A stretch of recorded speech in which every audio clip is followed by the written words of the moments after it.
High school শিক্ষান্ত পৰীক্ষা আৰু উচ্চতৰ মাধ্যমিক পৰীক্ষাত ৭৫% বা ততোধিক নম্বৰ লাভ কৰি শিক্ষাৰ্থীৰে উত্তীৰ্ণ হোৱা সাংবাদিকৰ সন্তানসকলক আৰ্থিক উদগনি প্ৰদানৰ চিন্তা চৰ্চা কৰিছে ৰাজ্য চৰকাৰে। বুধবাৰে সদনত এই কথা প্ৰকাশ কৰিছে তথ্য আৰু জনসংযোগ বিভাগৰ মন্ত্ৰী পীযুষ হাজৰিকাই। সদনত মন্ত্ৰী হাজৰিকাই কয় যে সেৱা অথবা CBSE যি মাধ্যমৰে নহওক কিয় ৭৫% নম্বৰ লাভ কৰি মেট্ৰিক উত্তীৰ্ণসকলক ৩০,০০০ টকা আৰু উচ্চতৰ মাধ্যমিক উত্তীৰ্ণসকলক ৫০,০০০ টকাৰ আৰ্থিক উদগনি দিয়াৰ বিষয়ে বৰ্তমানৰ চৰকাৰে চিন্তা চৰ্চা কৰিছে।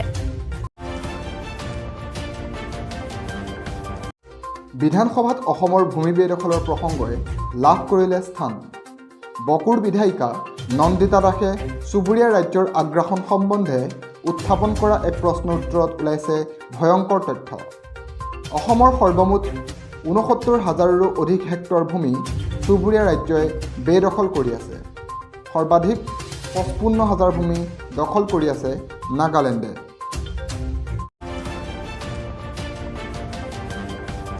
আন্তঃৰাষ্ট্ৰীয় আৰ্চাৰী প্ৰতিযোগিতালৈ গোলাঘাটৰ একমাত্ৰ খেলুৱৈ হিচাপে ভাৰতীয় দলত স্থান লাভ কৰি বোকাখাতৰ লগতে অসমবাসীৰ বাবে সুখবৰ কঢ়িয়াই আনিছে বোকাখাতৰ সুসন্তান বিশাল চাংমাই।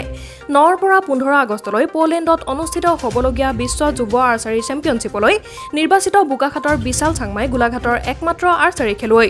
বোকাখাতৰ মিলনপুৰৰ শান্তনু চাংমাই আৰু মিণ্টু চাংমাইৰ পুত্ৰ বিশাল বোকাখাত উচ্চতৰ মাধ্যমিকৰ ছাত্ৰ।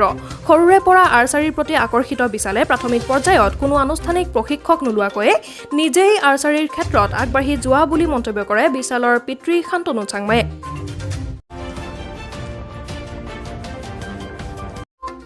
ৰাজ্য চৰকাৰে কৰোনাৰ সংক্ৰমণ ৰোধৰ বাবে সুৰাৰ হোম ডেলিভাৰী কৰাত অনুমোদন জনাইছে বুধবাৰৰ কেবিনেট বৈঠকত।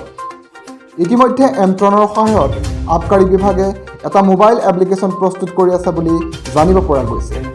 এই এপৰ জৰিয়তে গ্ৰাহকে ঘৰৰ পৰাই অন্য সামগ্ৰী কিনাৰ দৰেই এতিয়াৰে পৰা কিনিব পাৰিব সুৰা। সুৰা বিক্ৰীৰ ক্ষেত্ৰত থাকিব নিৰ্দিষ্ট নীতি নিয়ম।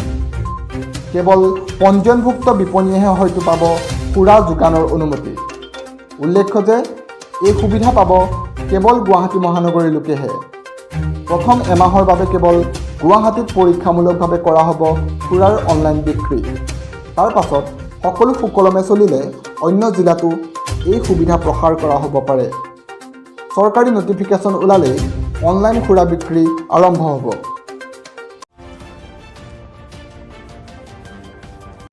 চিত্ৰশিল্পী অমৃতা চেৰিকিলৰ ১৯৩৮ চনতে অংকন কৰা ছবি ইন দ্য লেডিজ এনক্লজাৰ শেহতীয়াকৈ মুম্বাইত ৩৭.৮ কোটি টকাত নিলাম হৈছে। এয়া হৈছে কোনো ভাৰতীয় চিত্ৰশিল্পীৰ চিত্ৰই লাভ কৰা দ্বিতীয় সৰ্বাধিক ধনৰাশি। এই বৰ্ষৰে মাৰ্চ মাহত ৩৯.৯৮ কোটি টকাত নিলাম হোৱা VS গাইটণ্ডিৰ আনটাইটেলড হৈছে সৰ্বাধিক ধনৰাশি লাভ কৰা ভাৰতীয় চিত্ৰ।